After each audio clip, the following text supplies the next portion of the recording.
Initializing Ethereum protocol. Establishing link to Cloud Citadel.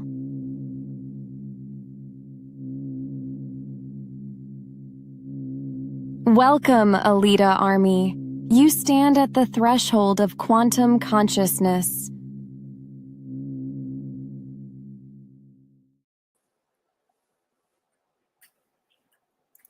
Hoka hey, Alita Army. Welcome to the Alita Livestream of November the 7th, 2025.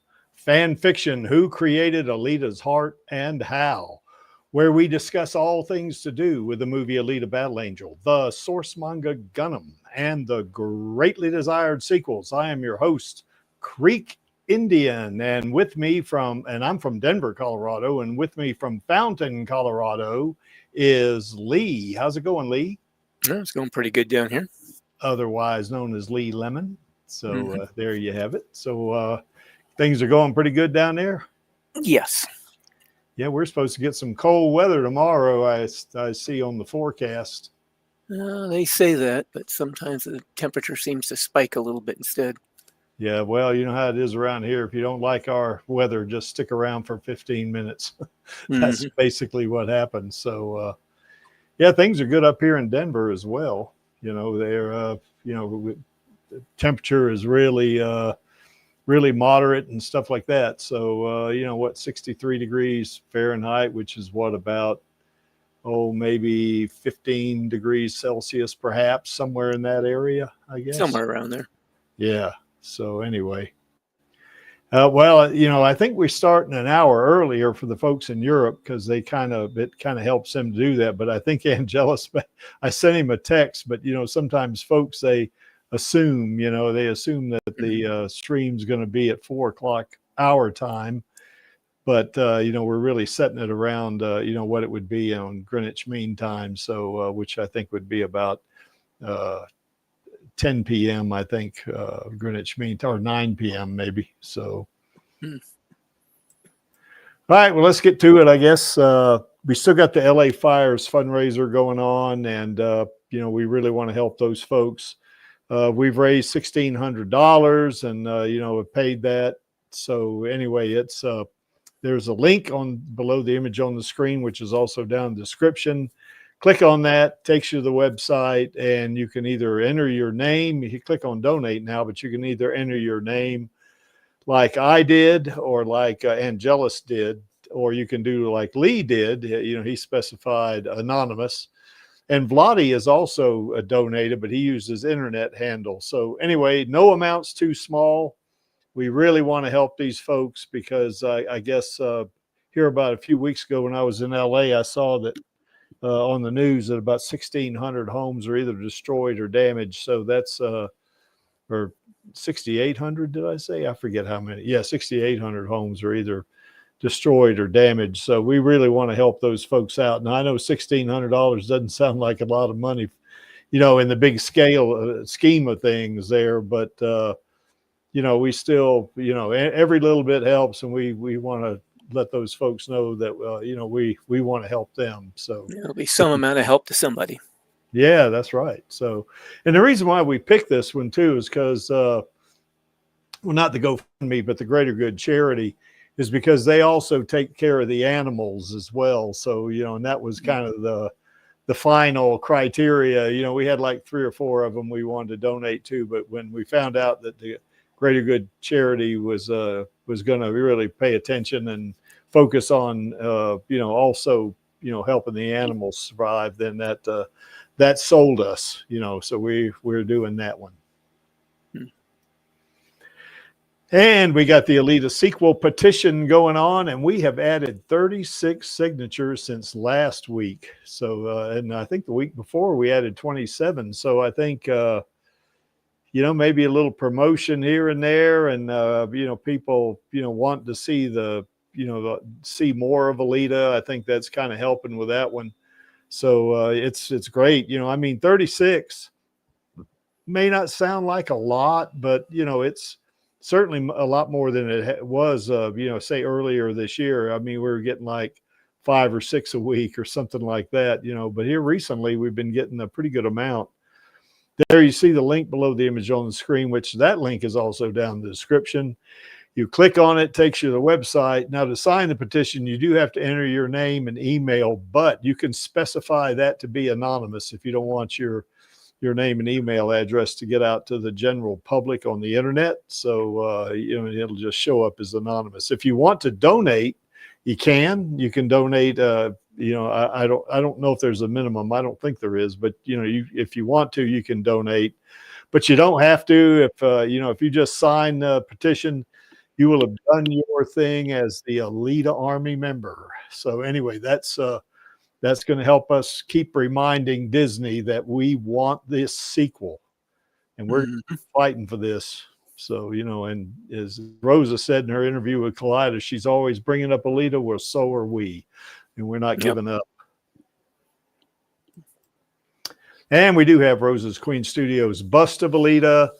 It's, you know, still in the box, and it's kind of sitting there in my house doing nothing, you know, just sitting there. And I suspect when we do get a green light, that's when Rosa will let us know that, you know, she's ready for it. She did tell me she wants it. So, you know, that's a good thing right there. You know, we do want to give it to her. That's for sure, you know, but this is not a gift. This is an award, you know, from us. We want to express, you know, our admiration, appreciation, and affection for our queen, you know, because she's great. And, you know, she did a bang up job in Play Dirty as well. You know, in that movie, that was a Mark Wahlberg movie. That was really great. And we received news. I think it's going to, well, no, it's not going to come up on Radio Chaos tomorrow, because Radio Chaos is going to be a recording, but she's going to be in a play in London. So that's going to be pretty cool. For 3 months, she's going to be living there, you know, and doing her thing, you know, doing the play. So, and it's a play called, let's see, what the heck is the name of that play? I forget what it was now. Charlie Smith actually, you know, posted it. So, yeah, gosh, now I can't remember what the name of it is. Anyway, that's, you know, Vladi's going to get to go meet her, I guess, you know, if he can get to the play. And I think during Christmas week, I think he's going to go visit his family there in London, because he lives over, you know, kind of west of London, I think. So, you know, he's kind of a ways away from there. So, yeah. But anyway, he'll get to see her, and hopefully he'll get to meet her as well, you know, so that'd be pretty cool if he does. Yep. Ah, speak of the devil. There he is. Speak of the devil. What were you saying about me? Only good things. Only good things, Vladi.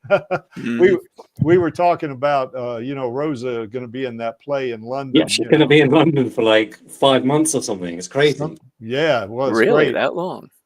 Yeah, it's going till March the 6th. Oh. So like 4 months. Yeah. When does the play start, Vladi?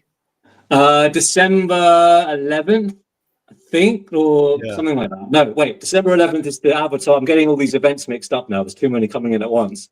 So the Avatar London premiere is December 11th, and Rose's things, I think it starts a bit later in December. Yeah. I forgot now, or maybe even sooner. Yeah, it could be. You know, they may have a special little opening night, you know, like a pre-screen, not screening, but, you know, kind of like what Charlie and I went to for the movie Play Dirty, you know. Yeah, you had Cyrano de Borgiac, didn't you? Yeah, that's right. They had that at that theatre like ages ago. I went on the Wikipedia for that theatre, and they've had that too. But now they're doing, what is it? I just remember it. It's High Noon. High Noon, yeah. It's a like classic Western, isn't it? It is. Yeah, that golly, I wish I could go. I mean, I'm gonna try everything I can to go. You know, I have to. My passport's expired, so I'm gonna have to get a new passport. But I need to get one. Are you actually going to come to London for it? I would love to, boy, if I can. I mean, I can afford it. You know, I'm sorry. That would be crazy. Yeah, you and I could have a beer, and both of us could talk to Rosa. Yeah, I want to get me, Von Mayer, and Ava Thornton, like OG Alita Army people. We went to Prince Charles Theatre to see Alita on some like sci-fi cult series thing. Yeah. And yeah, we could do a reunion and see Rosa live. That would be great. Yeah, it'd be neat, you know. Now, I have a couple of competitions in February, so it's going to be very difficult for me to get there, even if I do have my passport renewed. it's going to be very difficult for me to get there until maybe early March, because like I said, I got That's kind of fine. Yeah.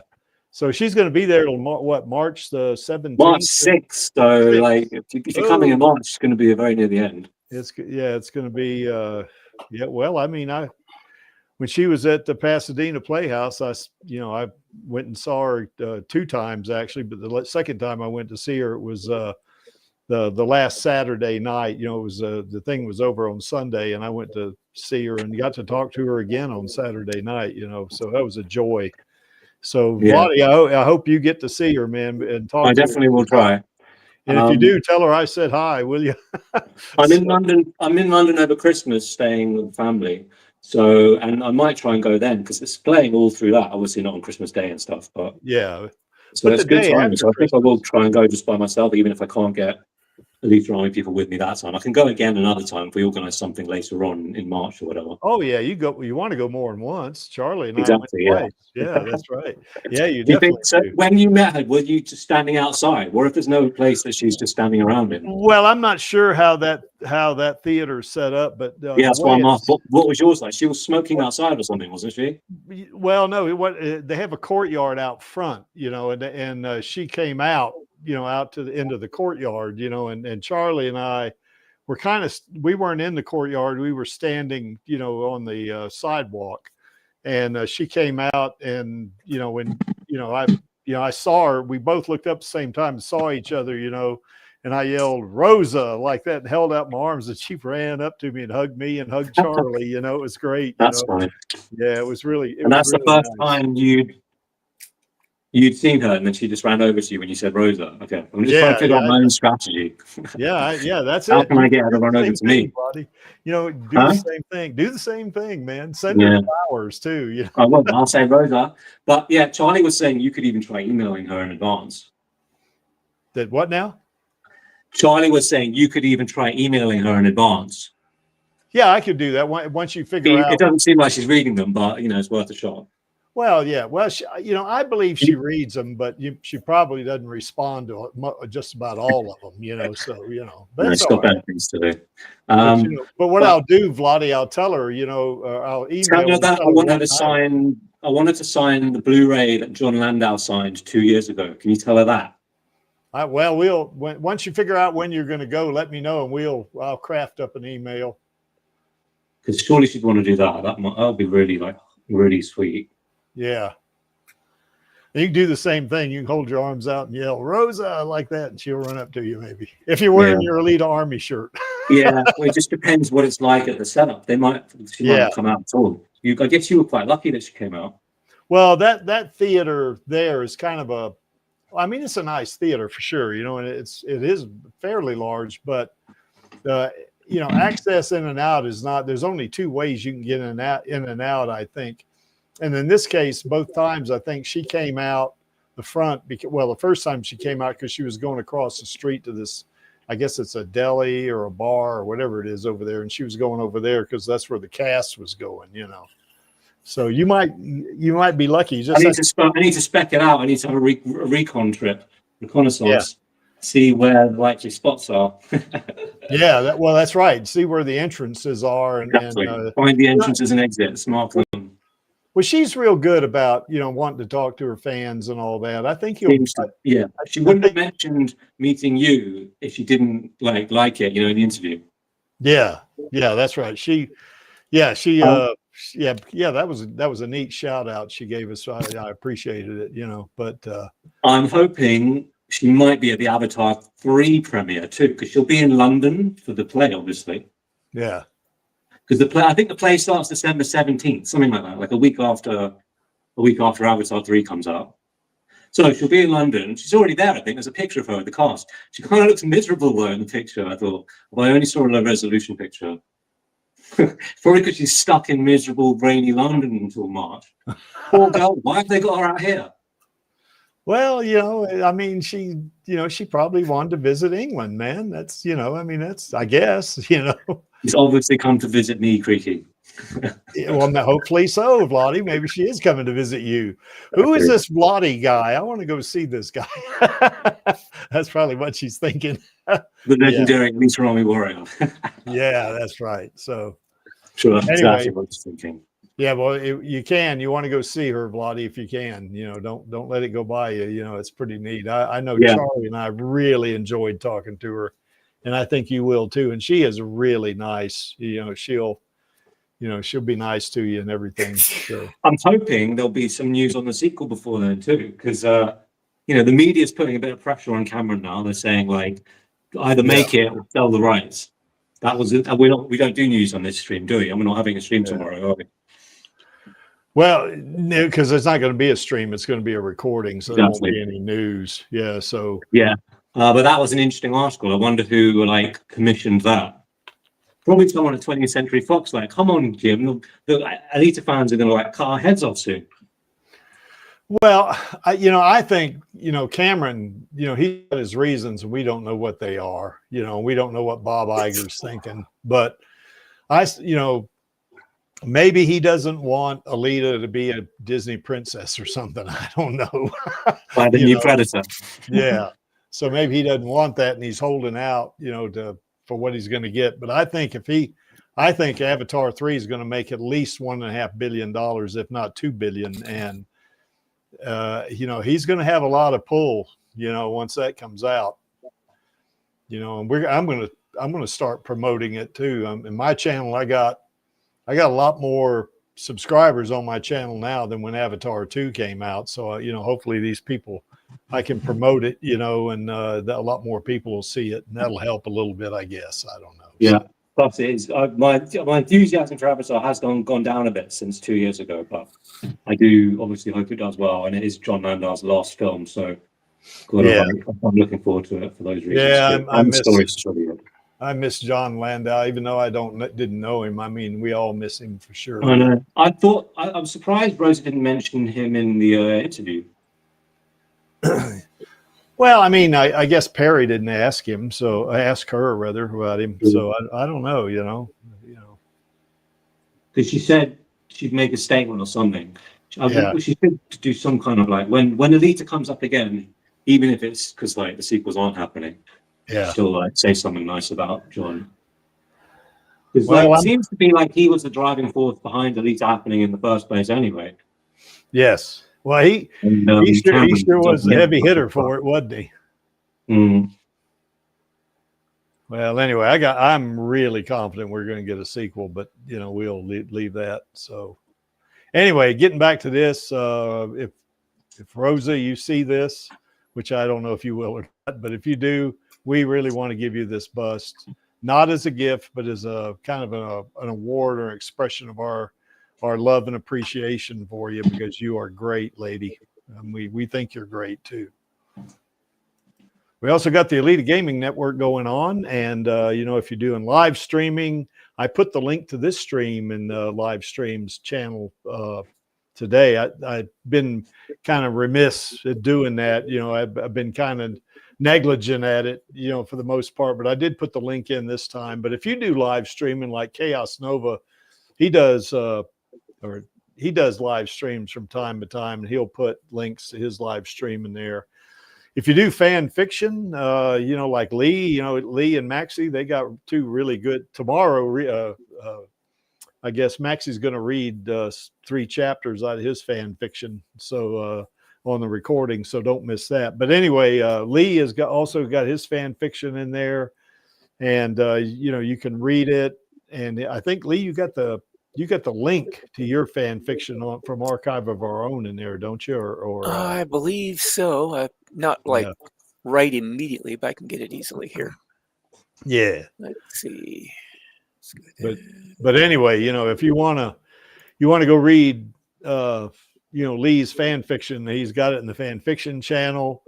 I know Panini Freak has got a short in there, and Channel does not exist. She's got several shorts in there, and even I got a short in there. So, if you want to, there's some new Alita stories in there if you want to read them. They're there. All you got to do is, click on that link you see below our little Chibi Alita mascot right there. And Discord will ask if you don't have a username, Discord username, the screen will pop up and ask you, to join Discord and all that. But if you take the basic service, it's free. You don't have to pay anything. And then you can click the link. It'll take you over to the link. It'll take you over to the gaming network. And, that's it. We're free. We don't charge anything for anybody to join the gaming network, because with us, anything to do with Alita or Rosa, that's a labor of love for us. We're not trying to make money off of it. We're just trying to promote the IP, promote Alita, promote Rosa. And because it's something we just feel strongly about, and we want to see more story and stuff like that. If you do artwork or videos, you can upload that in the user creations channel. If you do, some content that maybe is not Alita related, or maybe very loosely Alita related, you can put that in the off topic channel. We got 3 voice channels that you can jump on there and talk to other people in the gaming network. Those channels are not streamed. The internet at large will not see you. It'll only be you and the people that are in the channel, and you don't need my permission to get into that one of those voice channels. You just click on it and get in there, and then you can invite other people and just start talking to them. It's kind of like a Zoom call, or maybe a Microsoft Teams call, if you know what that is. We also have a watch party, 2 channels. The text channel, of course, is where we would announce that, hey, we're having a watch party or something like this. The watch party channel itself, we've done several. The last watch party I did was on September 9th, because that was Alita Day, and we watched Alita Battle Angel. But we have watched, I think we watched Good Crazy, one of Rosa's short that she did. We watched The Trouble with Edward, which was a Star Trek short she did, and we watched Chariot, and that was a movie she was in. We watched that. We even watched a couple of movies that were not, Alita movies, but one of them was a couple of Ghost in the Shell. We watched the movie with Scarlett Johansson, and we watched one of the anime episodes, in that. So when we enjoyed doing that. And we even watched Rollerball, which is an old James Caan movie. That sucker is 50 years old, but it's a really good movie, and we watched that. So yeah, you just click on that link, down the description, join Discord if you're not, on Discord right now, and then, accept the invite that you get for the Alita Gaming Network, and you're in, and you can post stuff there. You don't need my permission. If you want to do a watch party, you don't need my permission. You just get in there and do it. Matu and I kind of watch this, but our job is really easy because nobody's ever put anything inappropriate on there. And, I forget how many people we have. I logged on today just to invite Lee and Vladi, but, I don't know how many members we got now, but we did have 50, I think, is what the last time I looked.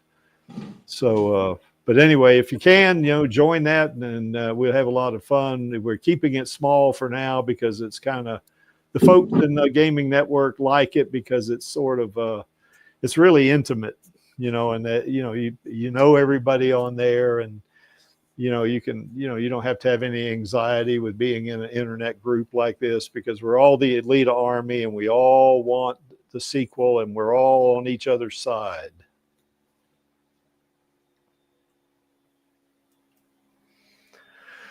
Okay, now here's what we're going to do, folks.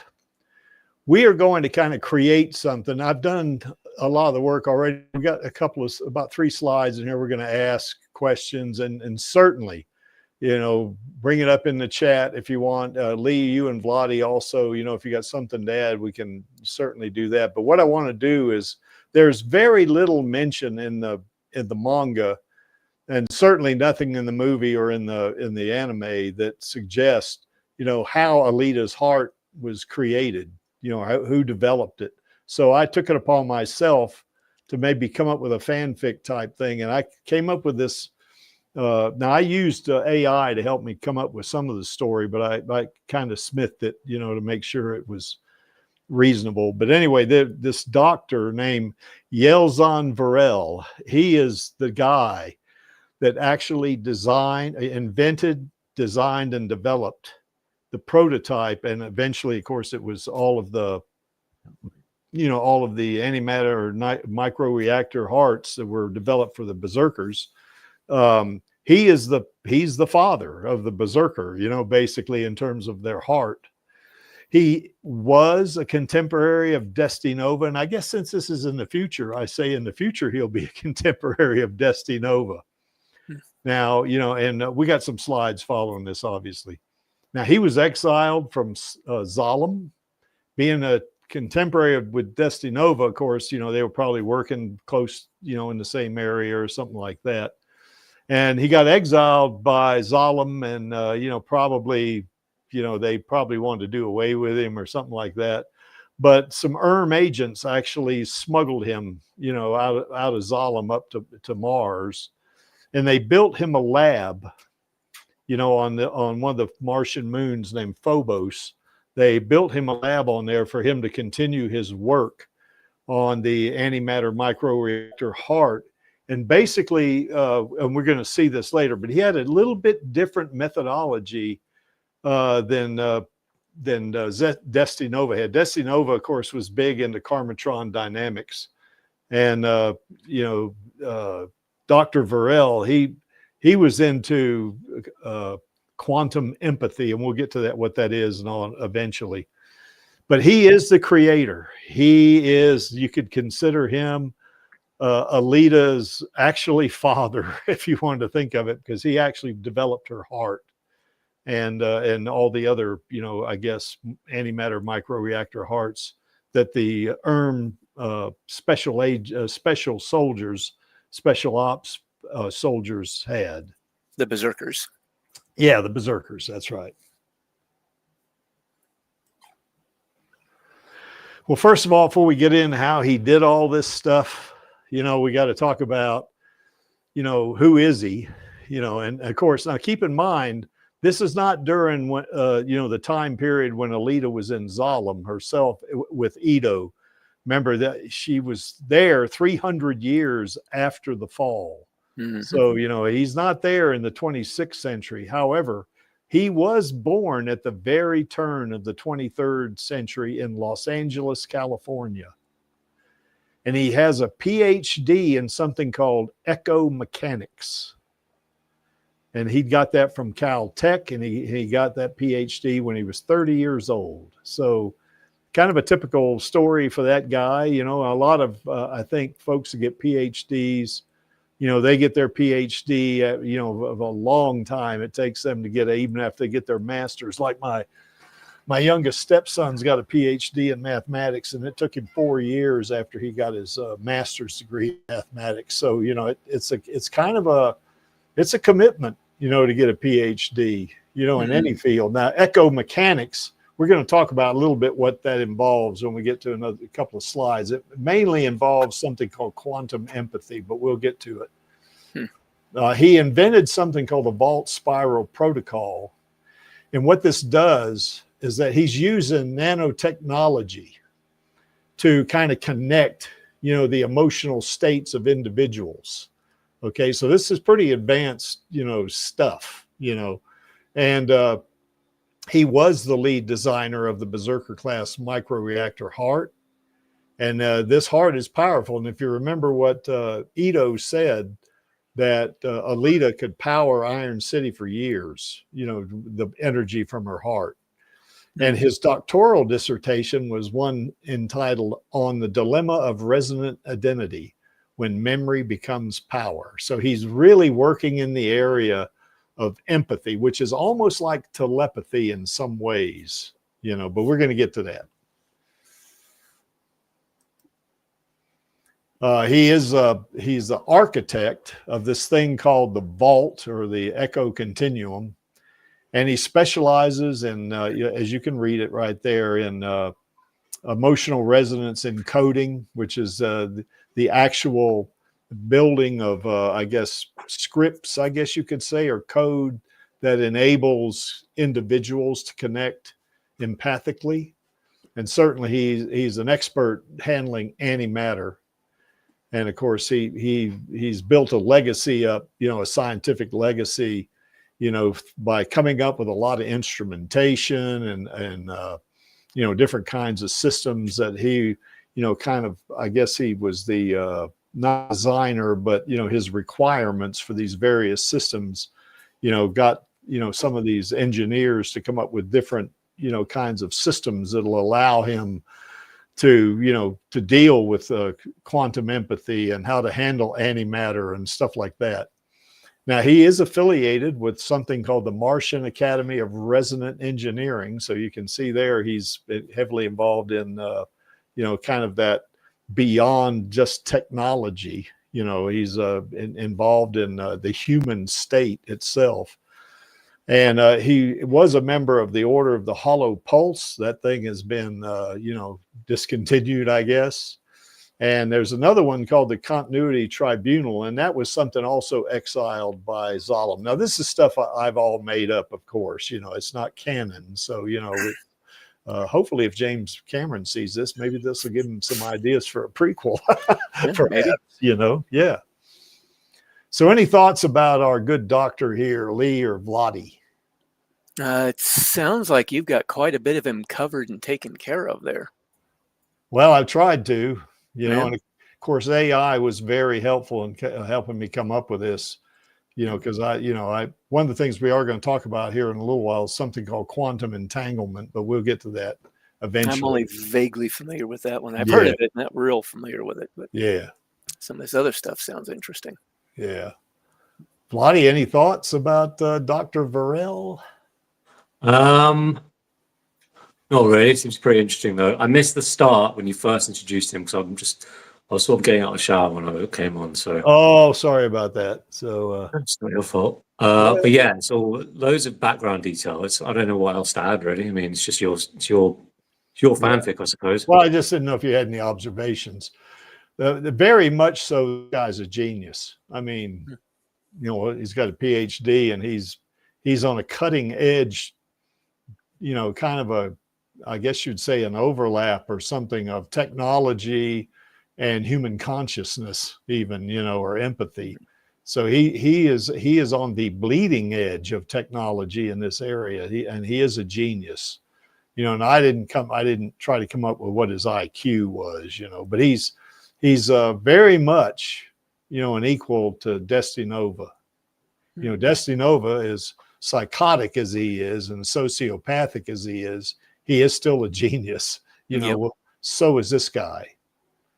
Now, this guy's not psychotic like Destinova is, he really does have, or he feels like he wants to do the best for humankind and stuff like that, So, and of course he did all this work that he did developing the antimatter microreactor heart prior to the Great War of the Fall, because the Great War that happened that Alita fought in, of course, was in 2263, or that was one of the years of the fall. And you see, this is he was born, some 60 plus years prior to that. So the Earth was probably in pretty much a peaceful state at this point. I mean, Zalem, of course, was up there, and so was the other cities that were, orbiting the Earth, Well, I was just thinking it's possible that if it was on the lead up or on the years that were leading up to the war, it could be that tensions were rising. So there might have been some fallout from that. Could be, yeah. Yeah. Security was starting to get tighter. Things were getting more militarized, that kind of thing. Well, I think at this point in time, we did have a Martian colony. I don't, and I didn't go into this. Maybe that's something we can do on a future stream. But, Mars, I guess in the movie and in the manga for that matter, was kind of an autonomous, planet. Had its own government and all that, and they considered themselves, independent from Earth. I mean, so and at this point in time. Now, I don't know what the state of it is in the story, but my guess would be that they're not there yet. They're not autonomous from Earth. It's probably a colony there, but they're still in somewhat the formative period, and it's not. Well, from what I gathered from the little bits they had in the Blu-ray that gave some of the backstory, it seemed like the Mars colony had been in existence for a while. had sort of developed itself to the point where they felt they should be independent. Yeah. And were starting to chafe under Earth's control. Well, this guy being born in 2200, I mean, I'll be 8,260 something years, when he's born. Well, that's the thing. Anyway. By that point, it could be that medicine had developed to the point where human longevity had extended maybe, several decades. For sure. Well, one thing, Destinova was alive. I mean, he developed some kind of immortality technology. Yeah. So, and these two butted heads basically, because quantum empathy and Karmatron dynamics are quite, of course, the way I see quantum empathy, which by the way, what that is that it's similar to quantum entanglement in that, and where quantum entanglement, it says when two particles interact with each other, they become entangled no matter how far apart away they are. I mean, one particle could be on the other. One will instantly change the same change in the other one. Yeah, exactly. Regardless of distance. Yeah, and they might have like a different, polarity, or maybe even a different spin or something like that. It depends on the characteristic of the particle. But even if they're on opposite sides of the galaxy, they're going to still be entangled, And with this, what quantum empathy is that it's kind of like quantum entanglement of particles, except it applies to consciousness. And what it does is that it enables someone who's got quantum empathy, or if you want to, as it were, entangled with another individual, they would be in tune to their emotional being or their state, without having been in somewhat close physical proximity to them. So in some ways, it's a little bit like telepathy, although empathy is not telepathy, but it almost sounds a little bit like the thing that some identical twins have. Yes. Yes. Yeah, for sure. I mean, and humans will have flashes of insight, that will be like somebody will think something is wrong in the family, and they have this strong feeling, and they call the individual up and find out something bad just happened or something like that. Now that could be coincidence for sure, but this guy, Dr. Varel, he has fine-tuned quantum empathy to the point where he's developing technology, that kind of enhances it, or kind of interfaces with it, or enables it, or whatever you want to call it.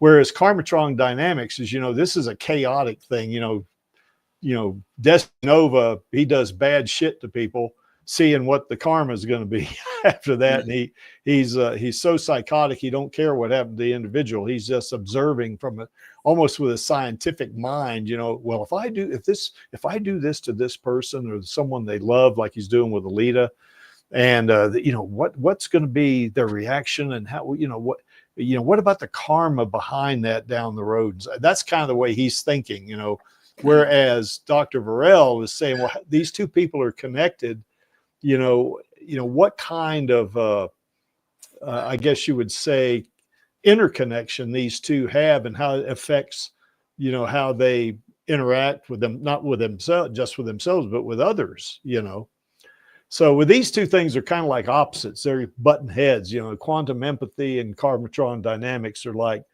they're just almost like mortal enemies or something, because they're totally different.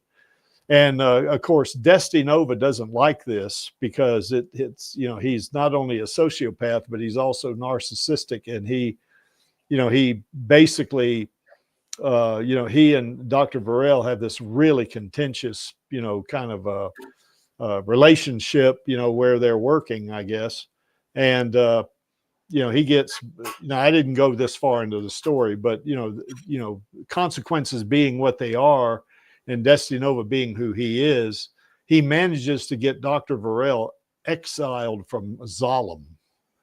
And he's kind of expelled from Zalem, kind of like Ito was, And then once that happened, the they sent agents. Of course, they were following all this probably, because they see both of these, super geniuses like this that are, or that are doing basically solar system level, kind of experimentation and research that affects everyone, and they see the benefit, of trying to take advantage of this. And when Dr. Varel gets exiled, they go get him before, Zalem, can, if Zalem changed their mind, they go get him and, execute him, but they go get him and, take him to Mars, basically.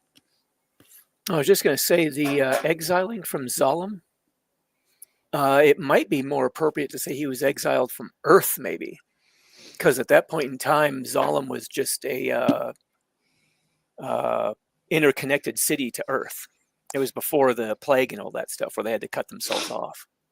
Yeah, okay, I could see that. Now he is living in Zalem because that's where Nova's living. Well, a lot of people lived in Zalem. You've got like Yeah. I think 11 other cities as well.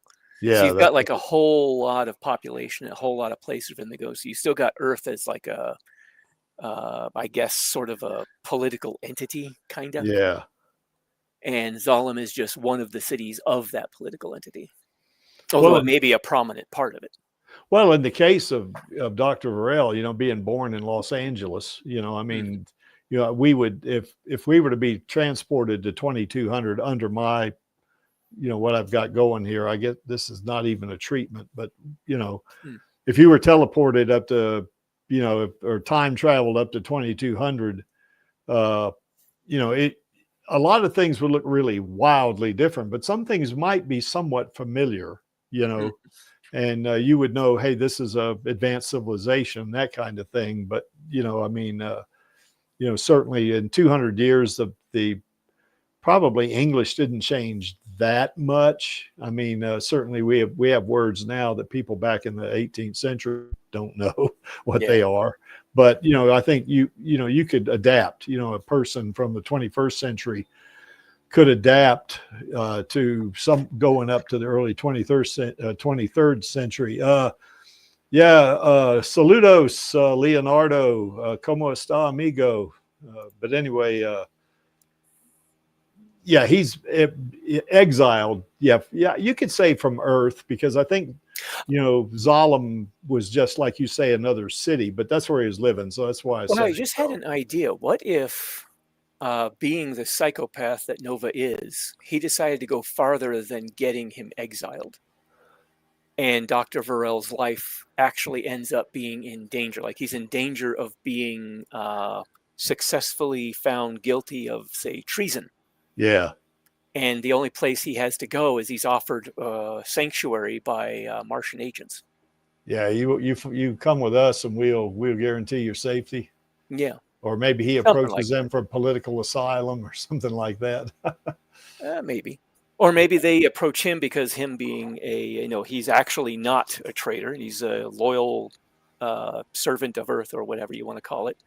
But he realizes he's in a really tight situation. He's only really got one way out. So when they offer it to him, he accepts their offer, or something along those lines.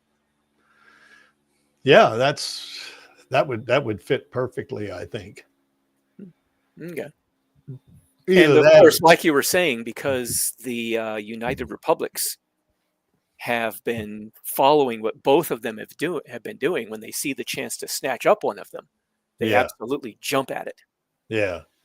Well, they probably would be looking to say, okay, which they would have taken either one of them. Whoever won, they would take the other one. Say if Dr. Varel was successful in getting Nova, kicked out of Zalem, then and getting him exiled from Earth, or maybe him being in, some sort of criminal, serious legal trouble or something. Yeah, like that. Then the agents to go up to Nova and say, hey, you want to come to us to Mars? We can offer you protection and set you up with a lab and stuff like that, and you can continue your work, which is what they've done with Dr. Varel, so. Mm-hmm. So these two don't like each other. Yeah. They don't like each other at all. Well, AI did give, I guess AI did give Nova a chin beard, which he doesn't have, but oh well. Yeah, well, that's AI for you. It happens, Yeah. Okay, any thoughts about that? Any other things you might think of about this relationship between Nova and Varel? You know, what's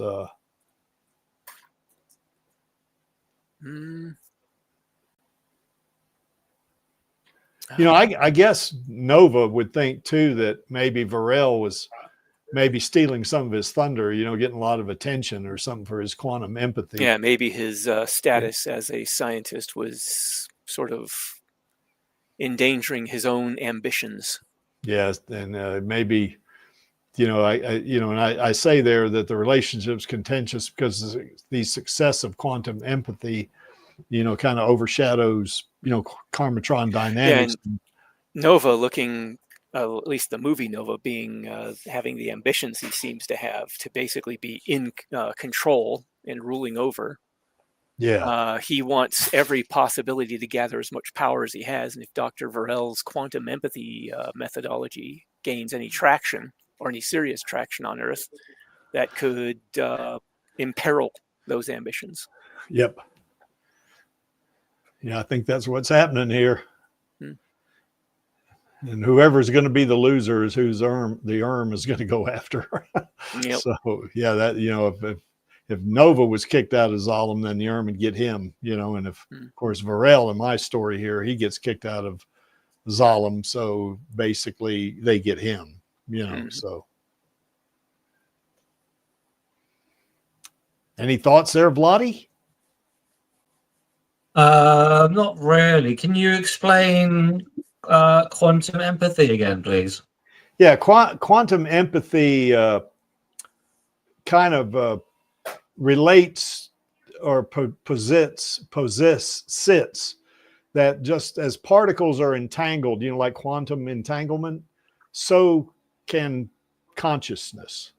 So in other words, what that would allow is that for two people to tune into each other's emotional, you know, being or their frequencies or whatever beyond any kind of, you know, close physical proximity.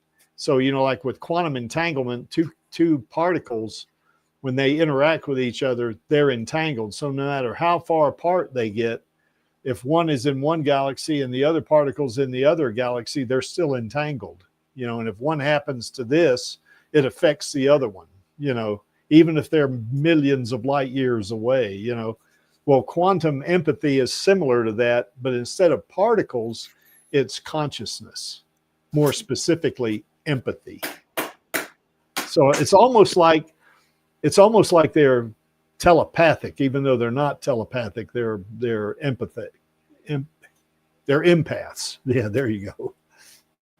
Did that make sense, Vladi?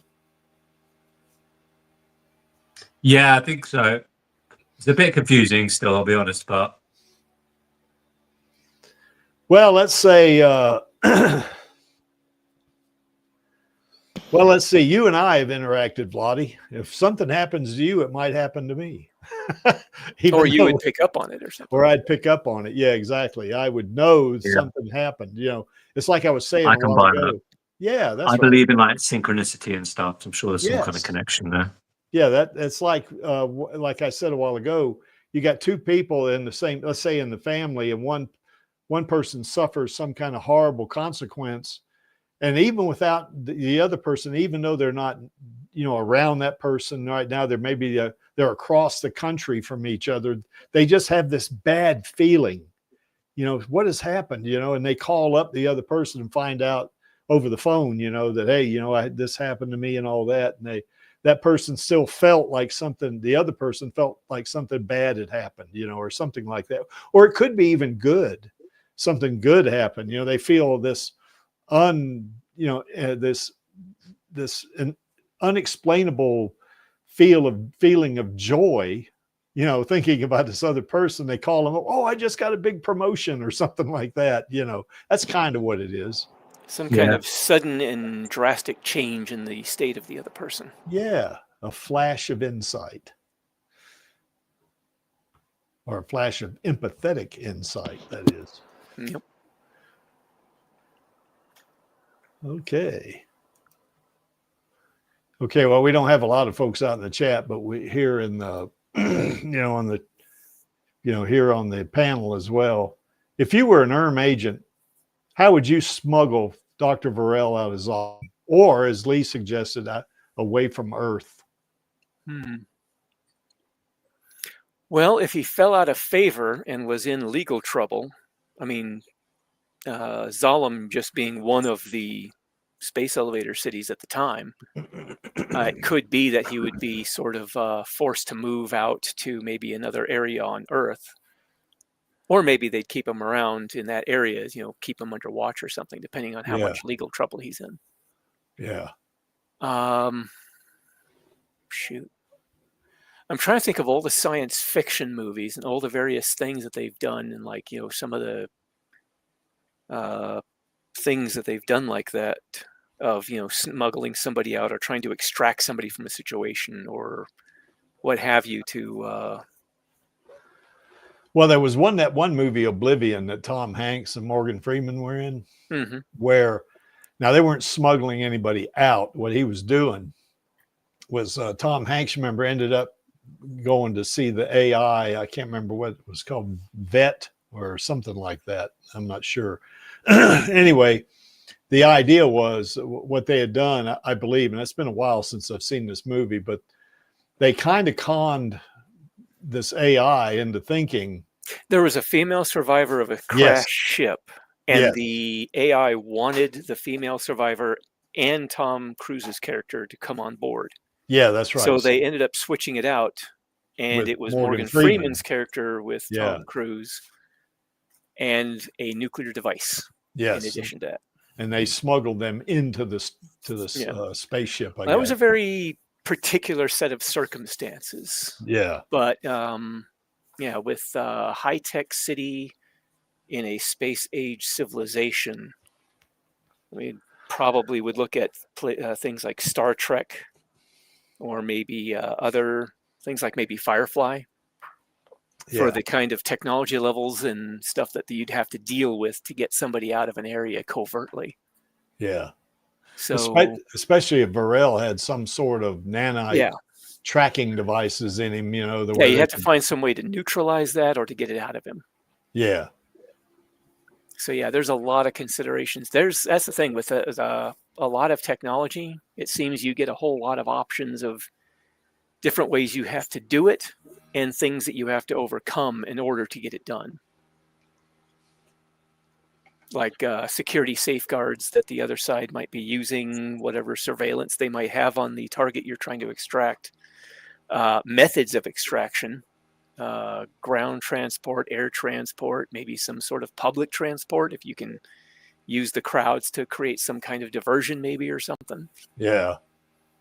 And you'd have to have and with interplanetary travel, you have to have some way to get off of Earth and out into the solar system so you can start making your way to Mars, because there's probably going to be security nets and patrols and things in Earth's orbit as well, as far out as the moon.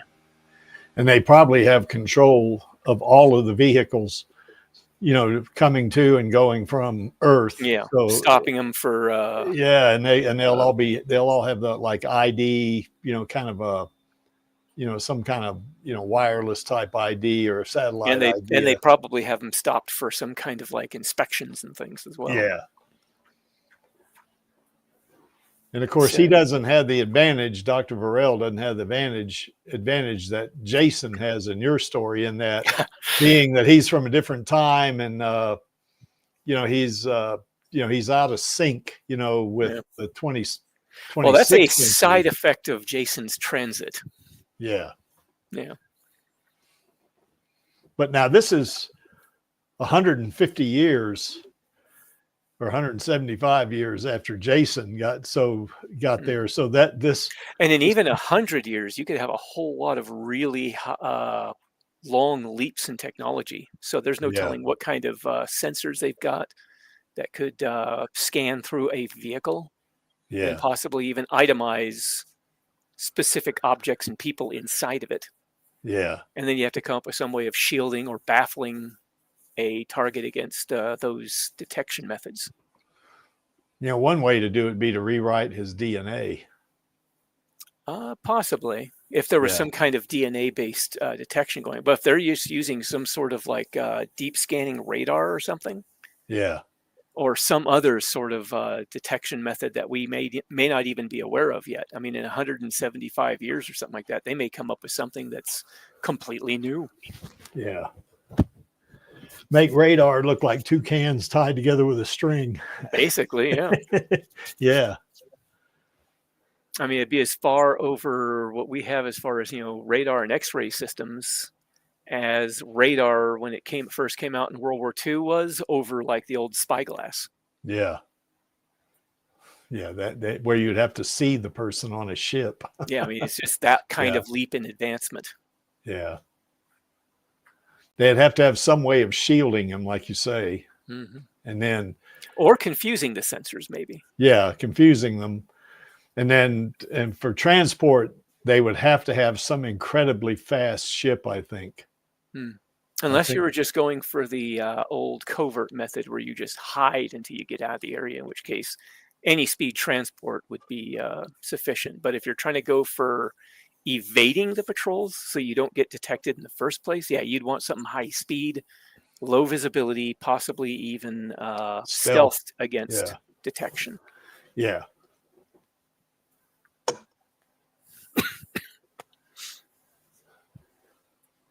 Any thoughts, Vladi, or should we move on? I don't know. I'm not intelligent enough to figure out how to smuggle someone out of Zalem. I feel like it would have really good security. Well, you're going to be intelligent enough to go see Rosa when she comes to the play, I hope. Yeah, of course. That doesn't take that much intelligence. Yeah, well. That's a no-brainer. Yeah. Exactly. I have no control over that. When you do see her, tell her Creek Indian said hi, will you? Oh, you're not coming. If I can get there, I Charlie will. was Charlie's very excited. Yeah, if I can get there, I'm gonna get an expedited. Oh yeah, you request. said maybe in March, so last minute. Yeah, kind of last at the end there. I think March 6th is what, Sunday, isn't it? I don't know. Yeah, I'm not sure. Anyway, I might go to bed soon, guys. I'm getting pretty tired. All right. I thought I'd come on because now the clocks have changed. So it starts an hour earlier. Yeah. But yeah, since I've started my new schedule where I'm just working at normal morning hours. Oh, that's good. I've just not been able to stay up as late. I used to work evenings, but I've changed jobs, so it's more civilized now. But you changed jobs? I changed jobs a while ago, yeah. Oh wow. Okay, cool. Congrats. But that's the reason why I haven't been on these streams as much as I was before. I'm just like really tired in the evenings, but whereas before, because it was working evenings, it was a different story. So I'm actually going to help now, guys. I will see you. There's no stream tomorrow, is there? No stream, but certainly there's going to be a recording, and it'll be like a stream. It's just that I won't be there to put your comments on the screens. Max, he'll be doing a reading of a few of his chapters of his fan fiction. Yeah. Oh yeah, that might be nice to listen to. Yeah, it'll be neat. All right, I'm going to head off, guys. All right, we'll see you. Have a nice chat. It's really interesting. I'll see you guys next time. All righty. Okay. Bye. Well, this is Dr. Varel's lab on Phobos. They set him up.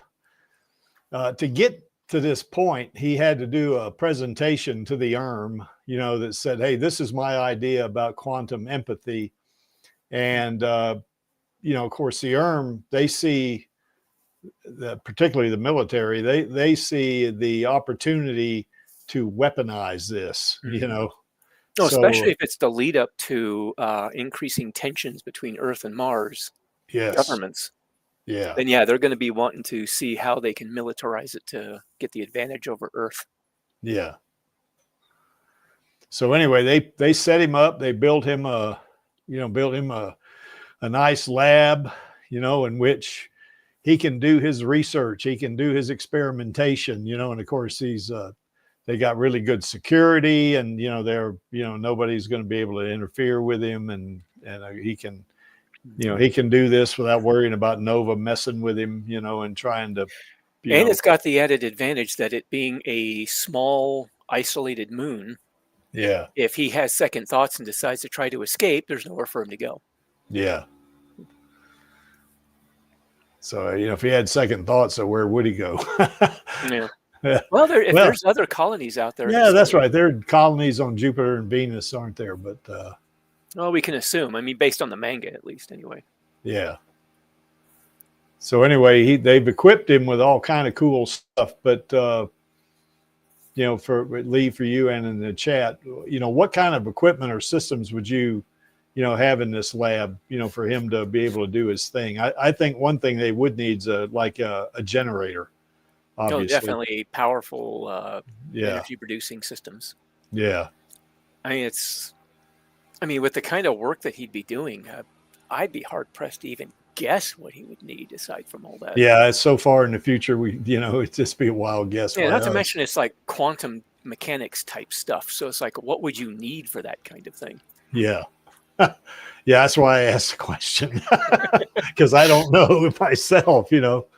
Yeah, I'm certainly not, well versed in quantum mechanics, so I couldn't even begin to guess. Well, and oh, go ahead. I was going to say, but yeah, if he started working on a prototype microreactor, there'd probably be a lot of equipment related to that, in addition to some of his other work as well. He'd probably have a large complex composed of multiple labs, each lab focusing on a different area of his research, maybe 2 or 3 labs. Yeah. And of course, massive computer systems to collate or to collect and go through all the data. Yeah, he would need to have or at the very least, he would need a link between Mars and his lab. It would be an ultra high speed link, probably faster than anything we can imagine now. I mean, probably I got 3 gigabits coming into my house and probably make it look like a slow trickle. Yeah, like you're yelling out the window or something, you know. Maybe they got, yeah, the fastest speed fiber optic cable we've got would look like dial-up, or worse than dial-up. Yes, maybe 500 terabits a second, or who knows. So they'd have to have, because if they put computers, I mean, he probably would have some computers. It would be like our laptops and stuff like that. He would have to have some, but to do the really heavy lift in computing, he would need a quantum computer probably, and it would. Well, the quantum computers we've got now, they aren't that big. No, they're not. So they could probably put one together that would be able to fit in the moon, or under the surface of it, and it would help to keep it isolated, because that way you'd have a easier time of keeping spies away from it, because you have much tighter control over the smaller area to keep it all secured and have a much finer control over anybody who gets in or out. Where if you put it on Mars, where you've got cities and things like that, it might be a little bit more difficult. Yeah, if they did put it on Mars, it would have to be like on a military base with heavy security, and the link would have to be encrypted, so spies couldn't steal the information, Yeah, well, that's one of the reasons I was thinking putting the computer system on Mars, or not on Mars, on Deimos, or Phobos. Thinking of Doom. Phobos. On Phobos. Yeah.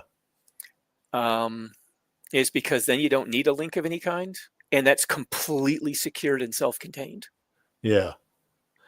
He would need some kind of link, though, to communicate with the military in a base, but it wouldn't be doing the heavy lift of his research, though. He would, maybe some like email or something, or maybe where he could do like some kind of video conference, over a super duper high speed network, so he would need that. He would need some kind of device that would allow him to store antimatter. Oh, that would have to be part of one of the laboratories. Yes. I mean, that would all be laboratory equipment. He'd have to have something to create the antimatter, or capture it, at least. I think in what I was reading up on real world antimatter, I think high in the Van Allen belts, cosmic particles, I think, can get trapped up there, and something about the interaction between the two generates like little tiny bits of antimatter that blink out of existence within like a fraction of a second. So they'd have to have something to collect the antimatter, stabilize it, and then transport it to his lab for testing. Well, in terms of them being as advanced as they are, they may even have some way of synthesizing antimatter without going through some huge freaking collider like they got at CERN, you know. I mean, because, you know, now we have, like, if you looked at computers back in the 50s, I mean, they're freaking huge. They fill a room. You know? Room sized. Yeah. Now, our phones, our smartphones have more compute power than those things do. Yeah. So that, you know, and that's only from like a 70-year kind of, you know, time period. If you think 175 years in the future, that's even further. And in this case, he's more than 200 because he's already got his PhD. So it's like 200 and something years in the future. Miniaturization is probably, you know, something we can't even dream about. So yeah, there could be something equivalent to the CERN super collider, just like in a lab. Yeah. Like maybe not necessarily on a table, but like in the corner or something built there. Yeah. And certainly he would need, I think he would need a food replicator. Or they just ship it in. Or there could be on-site gardens too. I mean, they may do a lot of botanical gardening on Mars. Yeah, maybe that little dome they got there on the, you know, to the left of the building there, maybe is a, you know, maybe some kind of hydroponic, you know, type situation. So, okay, well, anyway, moving on, I guess. Whoops, I don't want to do that. Almost pushed the wrong button. Okay, well, I asked AI how this would happen, and you know, it had some kind of, you know, certainly AI can come up with something, but you got to kind of smooth it out a little bit, you know. Because I think it's basically pulling off of the internet all the stuff that's out there. Yeah, that's right. Well, I mean, it's pretty close. I mean, you know, for sure. Well, if it's pulling from real world sources, and that's you know, that's going to help. So anyway, what he does to build this heart, the first thing he has to do is certainly has to have a concept of it that's, you know, about its operation and that kind of stuff and what its construction is for sure. But he begins, you know, he's going to harvest positrons. Now, in case you don't know what a positron is, it's kind of like an electron, except it's positively charged. That's because it's the opposite antimatter. of an electron. Yeah. Anti-version of an electron. And he does have, oh, there you have it. He's got a quantum collider. So he does have something similar to what the CERN is, except it's, you know, a lot smaller. Micronized with the same level of power. And he has to have the ability, or has to have the equipment that will allow him, you know, with this collider, it will collide these antimatter atoms, you know, into each other and then knock their electrons off. And he's got to have a way to grab them, you know, get them. And once he does that, he's got to have a way to contain them, because if he doesn't, you know, as soon as they touch an electron, the two, you know, the charges are going to cancel each other out. So what he does is he has what would be like a magnetic bottle where, you know, they have like the positrons are in the middle and they have a positive charge around, you know, this bottle. And that pushes all the positrons into the center, away from the magnetic field that's positively charged. And he's got this suspended in something called a 0-point lattice, which is it's kind of like 0-point energy, I guess, but it's more or less it's almost like a vacuum. But a 0-point vacuum it's not a true vacuum. It does have energy in it, but that energy would have to be positively charged. So what he's got a device that will allow him to stabilize or put all these positrons in the center of this thing. And then he can suspend them into this. You could almost think of it as like almost like foam, not foam, but like a liquid or something like that, in which that kind of suspends the positrons. You know, they're all in this medium, you know, whatever that is, you know, and that stops them from coming in contact with the positive charge of the magnetic field and this this lattice or this gooey like substance stops those positrons from coming into contact with matter or electrons. So now I was also thinking, actually, that might solve a problem that I'd always had with the antimatter hearts, because the antimatter, being as destructive as it is, if you get one of these berserkers get their heart destroyed, yeah, the destruction would be enough to devastate half a planet. Yeah. Just from one soldier dying. Oh, we're gonna get to that. So I was just thinking, in the real world, antimatter only lasts for fractions of a second because it just destabilizes and disappears. Yes. So the lattice could also prevent that from happening Yep. while it's operational. And as soon as the heart's damaged, the lattice goes down and the antimatter just simply self-annihilates safely. Yeah. So anyway, he's got the wherewithal here to contain these positrons, is what he has. Mm-hmm. Now, what he's got to do now, this thing called a tokamak. That's kind of, as you can see there, it's like a very small. It's like a ring, kind of like I guess the CERN ring, but it's no larger than maybe a quarter or something, or a dime or something like that. Well, it'd be a quarter. I've seen pictures of the full-sized reactor. Yeah, it's got like a donut shape to it. Yeah, that's right, and that's what this has. So what it does, what this allows him to do, is to take all that energy and he can focus this into plasma. Okay, so that's where Alita, I guess, can get her plasma, or at least can generate it by tapping into this, And then he has these neural regulators. Now, what they are is that they are something that communicates her core, her brain and her core communicate with the heart. And it allows her to, it's almost like she can control it like she would, like she's going to pick something up or something like that. But it allows her to kind of manipulate or modulate the energy, just by thinking about it.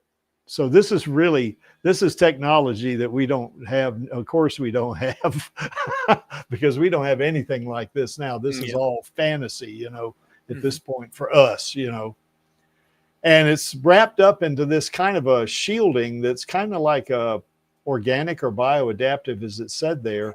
And it's made of an alloy called beryllium, which I guess he is another person that kind of developed this. And this is the self-healing, kind of thing. Now, this is not the nanites, that maybe, the beryllium maybe have nanites in them, perhaps. I don't know. I didn't go into that deep into it. But it does have the ability to repair itself.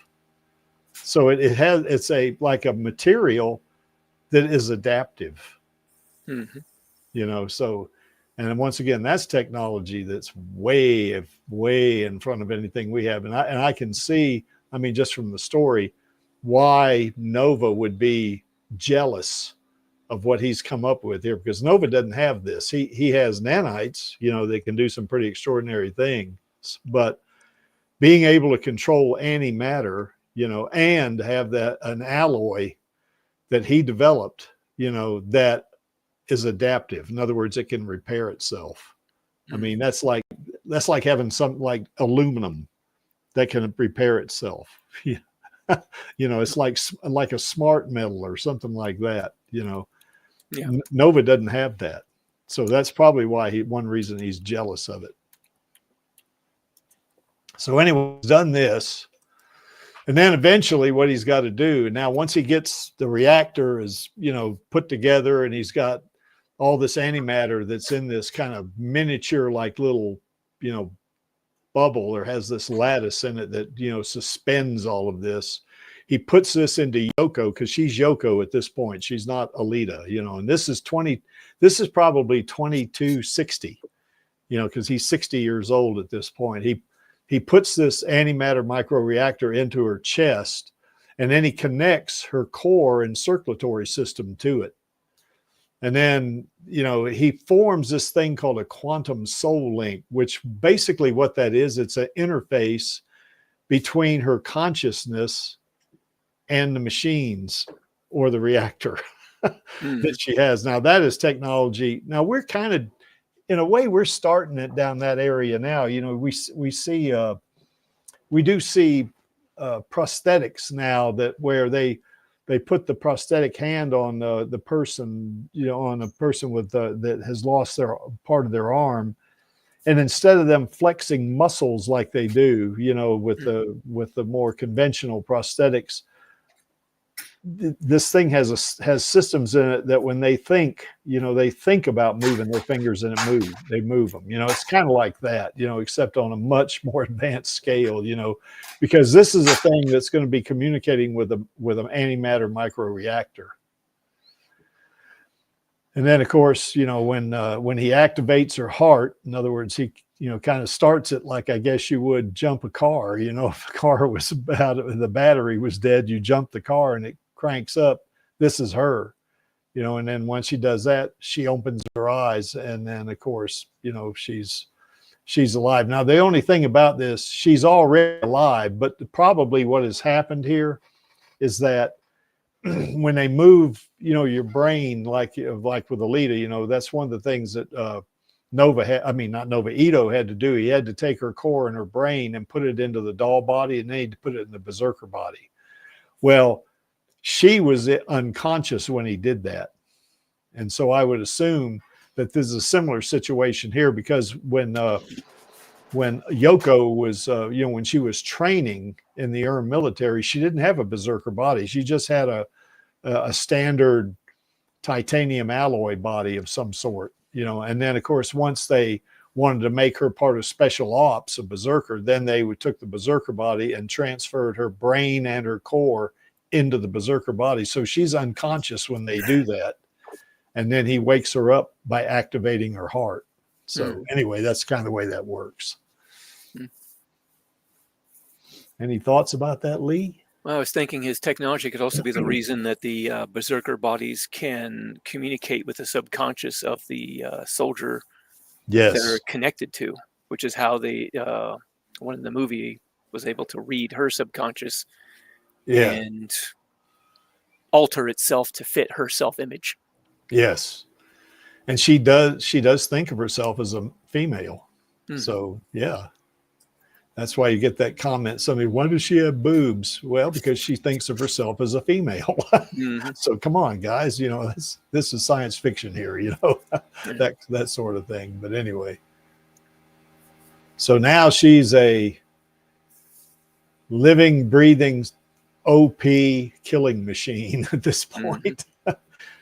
So now that she's got this microreactor heart. Oh, by the way, before I get to the heart, she's got this microreactor heart that gives her a lot of power. What other kind of changes do you think that you would want to install in her? If you had to, maybe you play an integral role in developing, you know, and putting this thing into Alita, this microreactor heart, but you had the opportunity to put maybe additional, you know, kind of devices or systems or microsystems into her body. What kind of abilities what kind of systems and what kind of abilities would that give her, do you think? It's a tough one. I mean, you're talking about already a highly advanced weapons platform. Yeah. So there's no telling what's already in there. It's obviously a lot of really advanced stuff that was expensive and took a lot of rare materials to build. Yep. So, I mean, she's already got a lot of speed, very high levels of strength. Yep. It's got those arc plasma generators. Yeah. Self-repair systems. I mean, the whole body seems to be a self-repair system.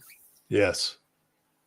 Well, she probably has that beryllium also as part of her body, plus the nanites. So the two things combined probably makes her damn near indestructible. Well, her whole body seems to be composed. The entire berserker body seems to be composed of those nanites. Yeah. It's like they, for lack of a better term, sort of liquefy to flow back together when there's damage somewhere and they've been pushed out of formation. Yeah. So they kind of flow back into formation. Yeah. And that seems to be the entire body structure for everything from the skeleton to the musculature. So, well, one thing she does have in the movie, you remember Ito called her up on the phone. Mhm. She has some kind of brain chip or some chip that's embedded in her head that allows her to talk over the telephone network. oh, it's probably a built-in communication system. It's Yeah. probably in her core. Yeah, but it could that's be, you know, right. in, Yeah. probably spread around her skull as well. Yeah. So, So she's got that. I mean, you look at how small communication systems are today. You get something more powerful, it's still going to be really small. So she'd have like a long range with encryption capability, Mm-hmm. multi-channel capability. Mm-hmm. There's probably even some sort of magnetic field control that she may not even be aware of right now because she forgot about it in the movie. Yeah. Yeah, Well, I she would can- probably have installed like ranged weapons, but those can easily be taken care of with, you know, the personnel equipment Yeah. that they've got. So Yeah, she wouldn't need that probably. that does seem to be a little extraneous. Yeah. But I can't really think of anything beyond, you know. Well, one thing I would add to her core would be some means for her to hack into computers.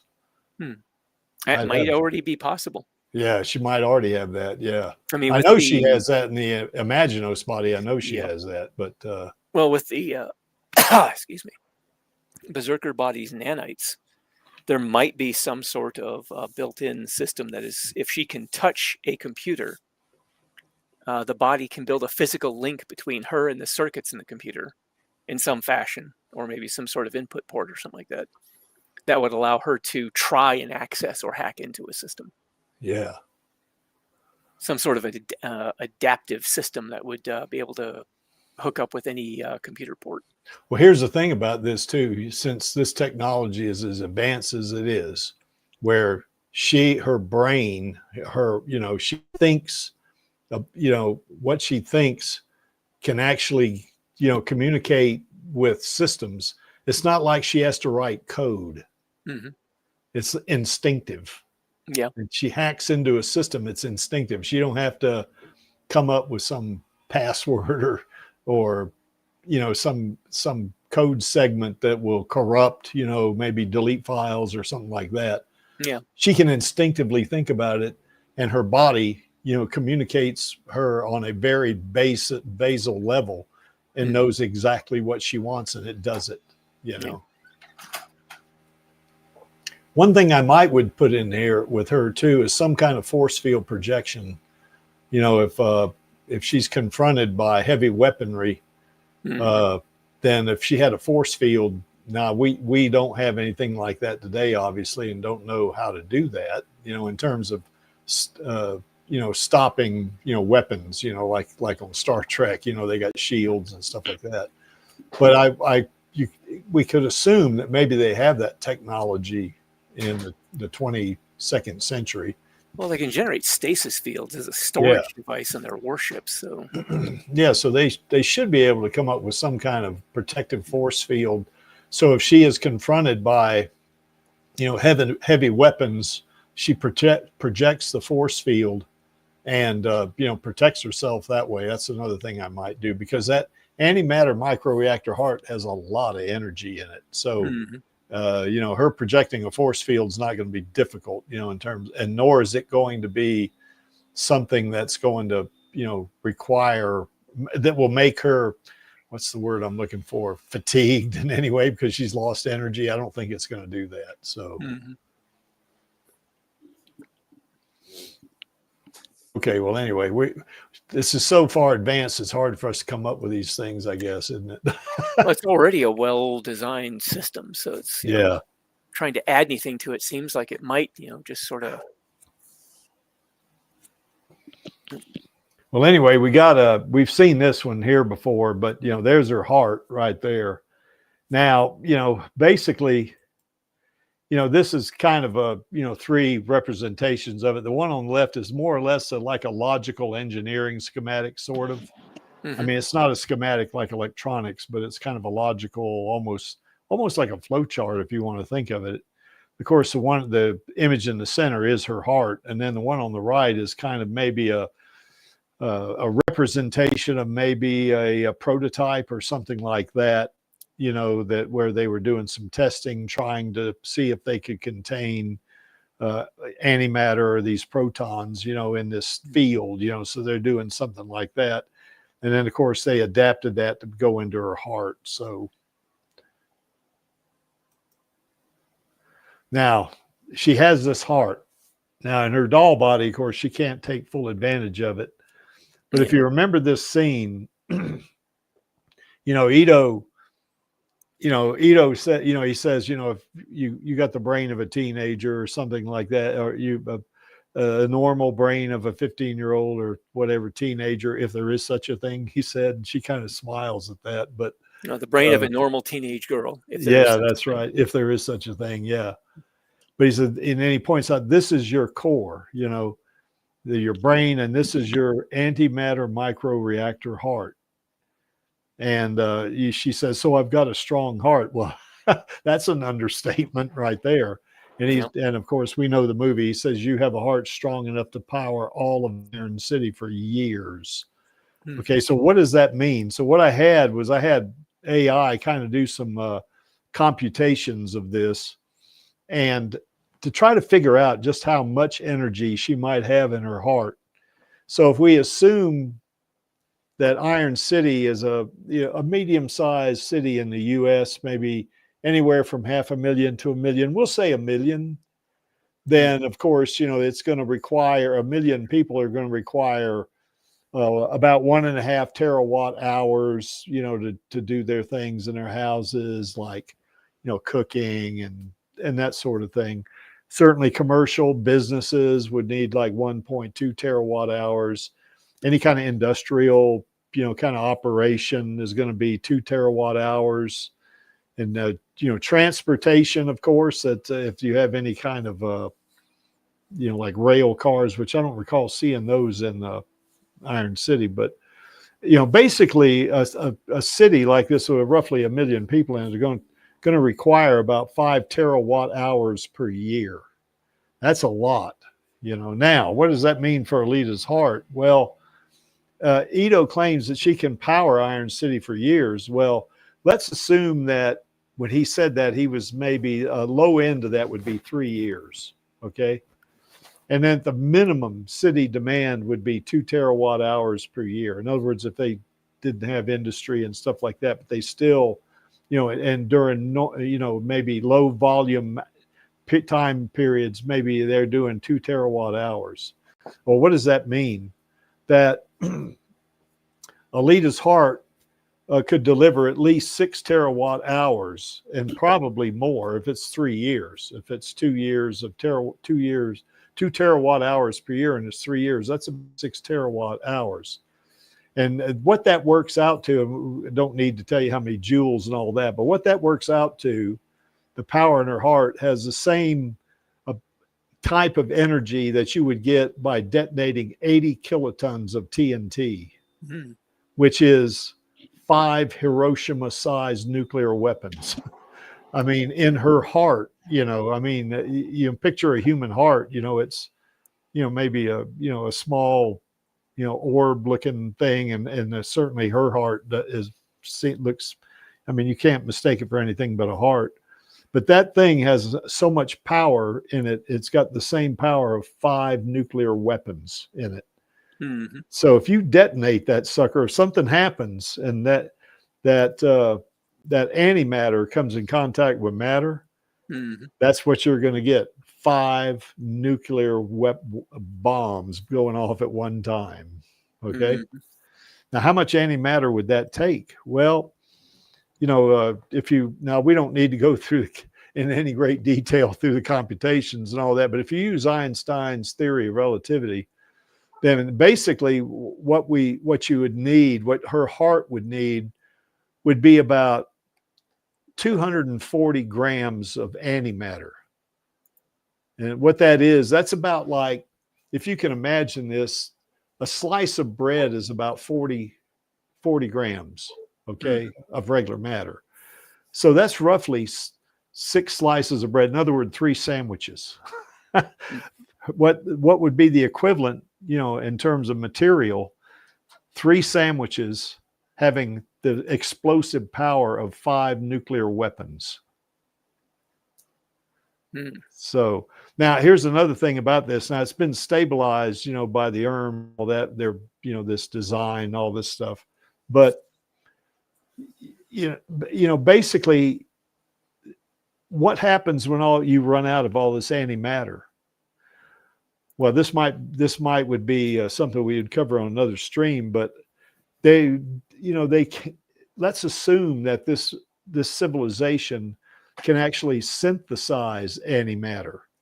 They may have something in this heart that will allow her to replenish, you know, take matter in and convert it to antimatter. Mm-hmm.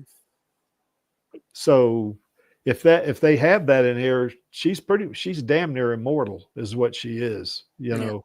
Well, that's the thing. That could become sort of a plot point later on in the story, is that her heart starts getting low on fuel, you know, which could take a very, very long time. Yeah. I mean, if it can power Iron City for years, then she could probably go for decades or even centuries. Yeah. It's just doing what she does, requirement for energy. Yeah. And of course, Ito might not be alive, of course, but there may be someone else who's a friend or something like that. And she says, wow, I'm running low on fuel, or I'm running low on antimatter. Oh, didn't you know that you have all you got to do is activate this one device and then pick up some sand, you know, and you know, do something with it. And now you got 240 grams of antimatter again.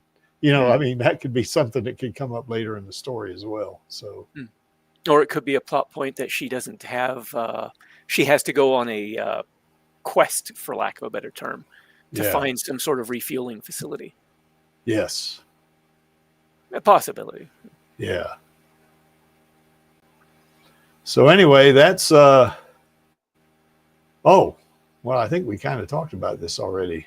I think so, yeah. Yeah, what other enhancements would we give her, berserker body? I think we already know that. I would probably give her maybe some computing subsystems that would make her even more intelligent. I mean, she's not stupid the way she is, but I mean, you know, if you could do something like, well, you know, like the brain chips, you know, that a lot of the Zolamites have and some of the folks on Iron City, you know, but have it work, you know, subservient to her brain, but she could say, you know, do some problem solving with it or something like that. That's sort of coprocessor or something for her. Her. Something like that. Yeah. I think I would add that to her, you know, add that to her core, I think. Yeah. Any other thoughts, Lee, of any other enhancements? Maybe the ability to fly, maybe? Probably motive power in space, maybe, but I'm not sure how. Oh, no, she wouldn't be able to use the arc plasma because that requires air to be pulled in. Yeah, that's right. Yeah. So, yeah, maybe some sort of like microjet propulsion or something like that for orbital use. Yeah. She's in a zero-G environment. Yep. Anyway, that's pretty much all I got, you know, for now. This is Dr. Varel. He's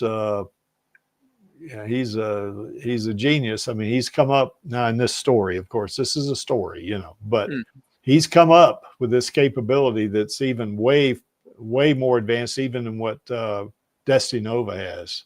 And so Destinova is really jealous of him and has him kicked out of Zolom. He gets smuggled to Mars, and then, of course, they set him up in a lab, and then that could be a precipitating event for the war, too. Yes. Nova finds out that he's over there making even greater strides and decides that he needs to die. And so he manufactures or somehow pulls the strings that precipitate an already tense situation into a conflict. Yeah. And of course, we know how that turned out. Yeah. There was no winner.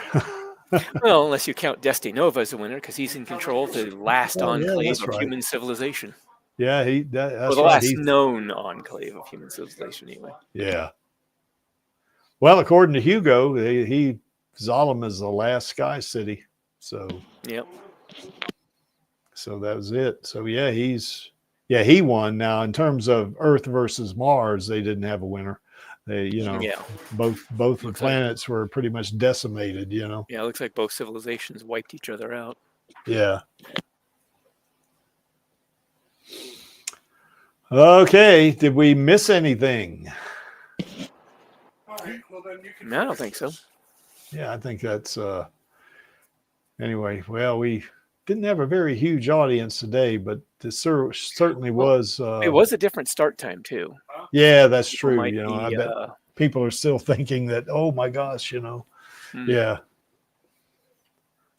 So anyway, I know last year we did this. We went to the earlier start time for 2 or 3 weeks, and people said, "Why'd you do that?" Oh, okay, well, we'll go back to an hour later. So we may do that here as well. So, Yeah. Well, as you can see by that center panel right there, Alita does love her Uncle Creek, and if you got a problem with that, then you can go take it up with her and that plasma weapon right there. Yep.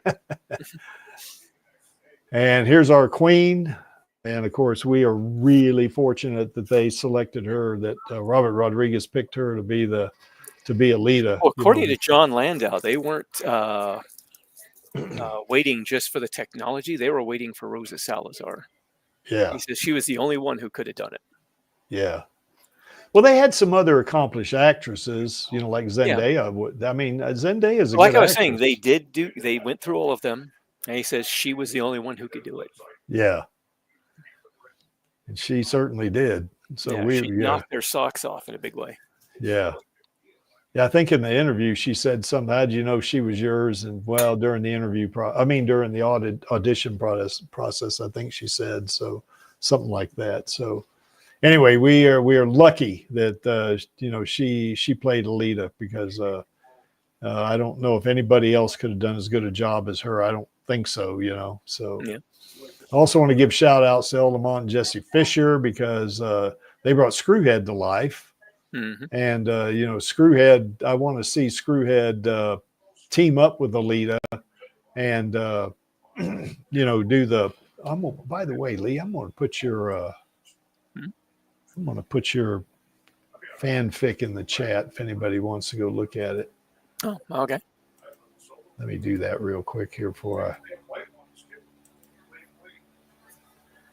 Okay, there's Lee's fanfic right there if you guys want to start reading it. Of course, we're going to have Lee on here in a couple of weeks. He's going to read some more of his fanfic on the stream here, so we really enjoy that. But yeah, I almost said Elle and Rosa. I want Alita and Screwhead, to team up against Joshagon, because all three of these ladies deserve it, man. They should be in the sequel, I think, And like Elle says, she feels like she's been conned by Vector, and she's pissed off about it. And she goes up to Alita and say, "Hey, I'm with you, girl. Let's just burn it all down." Yeah. I love that. Tomorrow, yep, on Radio Chaos, it's going to be a recording. It's not going to be a stream. But now, what I will say, you'll still be able to see it on YouTube, and you just go to the Alita Army channel, and it'll be like a stream. I mean, the chat's been enabled so you can communicate with each other, and while Maxie's reading the fanfic, yeah, we're doing it because I think you're going to be away at a tournament competing. Yeah, I'm going to be at a powerlifting event tomorrow, and it starts at the weigh-in is at 1:00 my time, which is, that's pretty much, it's conflicts, with the stream. So that's why we did the recording. But it's going to be fun. I mean, Maxie's fanfic is really nice. We enjoyed doing this. Yeah, he did a really good job, I think, of sort of putting the story into a direction that looks like it might follow the movies. Yeah, that's right. Well, a neat thing too about having the author read their work, like you do, Lee, and like Maxie, is that you know where the emphasis is for different characters. You can, you know, have different voice inflections because you know what's going on, you know, as opposed to somebody like when I read the manga, I mean, I try to do that, but I certainly can't do it as well. So, but it's really neat when you have the author, you know, that actually does that. So anyway, it's a good thing. So, yeah. So join tomorrow, get on the Radio Chaos YouTube channel, and you'll see it. 3 of Maxie's chapters. And the reason why I picked 3 chapters is because at the end of chapter 4, if we'd have stopped there, he'd have been left hanging. Yeah. And we don't want to do that. Right in the middle of a scene, I think. Yeah, I think it was. Yeah. And of course, here on the Alita live stream now, next week, we are definitely going to have another live stream, you know, for sure. I haven't decided what topic to do yet, but we'll come up with something. And then the week after that, of course, we'll have Lee on, you know, and he'll do another reading of his fanfic, which we kind of enjoy that as well. And, you know, join us for next week, you know, because I will be here. I'm not doing anything next week. So, you know, I'll still be doing the stream. And if you want to come and talk, I don't know, Lee, if you're still available, we want you to stick around. But if anybody wants to come and talk to us at the after party, the Stammtisch, which is what I guess Smendrick wanted us to name it, which we did. So there's the link right there. You click on that.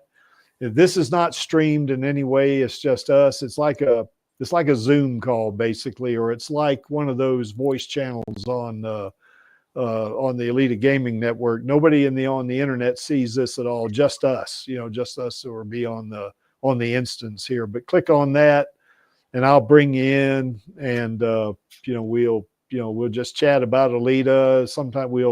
Sometimes we play videos, you know, just looking at them and look at different art or pictures or something like that. And we do have kind of a neat time with this. Now, probably what I'm going to do is, if nobody signs on within about 10 minutes, I'm probably going to just, you know, say, well, nobody's showing up. So if you want to come on as soon as you can. We are the Alita Army. We are the most friendly fandom on the internet. You know, we support Alita and Rosa Salazar passionately and positively. And of course, you see, we do campaigns and that sort of thing, but you know, we're here to stay. We're not going anywhere, and we're going to keep doing what we're going to keep doing until we get that sequel, you know. And of course, you know, Lee and I want a sequel of sequels. So we want 9 movies. So that's what we want. So of course, at the way James Cameron does this, if it's 13 or 14 years between sequels, that's going to be a long time, isn't it? Mm-hmm. But we want it. We want sequels. We don't want to stop. This story, you know, is too neat. You know, it's got some important messages in it. So we just got to have it. Disney, just give it to us, and we'll turn our money over to you. You know, you won't have to, you know, worry about whether or not it's going to be profitable or not. It will be. Why is this image here? Well, that image is there because I like it, and I'm managing the stream. And to paraphrase Gruwishka, I'm only here for our girl and the Alita Army and our queen. I'm here for all 3, and of course, we all are only here for our girl, our queen, and the Alita Army. And that only leaves us with one thing left to do, and that would be the call to action on my count of 3. 1, 2, 3. Film those sequels, baby. So anyway, we will see you next week on the Alita live stream, and then hopefully tomorrow you guys will watch the recording. Take care, guys. Bye. What's up, Alita Army? This is Hot Toys Alita, and I hope you enjoyed this week's Alita live stream. Please join my Uncle Creek, Angelus, and our other guests for next week's show. Remember, I do not stand by in the presence of evil, and film those sequels, baby. See you next time.